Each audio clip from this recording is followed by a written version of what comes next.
સ્વાગત છે। હું છું રેખા માલકાની અને જોઈએ આજના સમાચાર।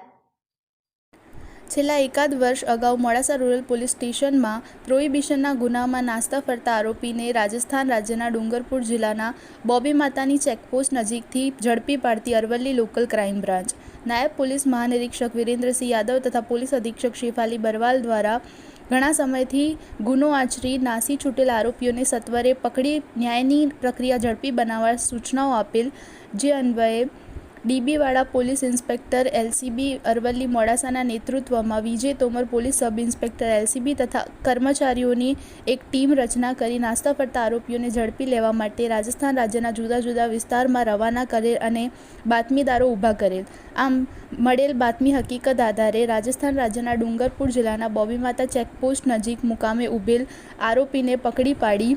અટક કરી આગળની વધુ કાર્યવાહી માટે મોડાસા રૂરલ પોલીસ સ્ટેશન તરફ મોકલી આપવામાં તજવીજ કરવામાં આવેલ છે।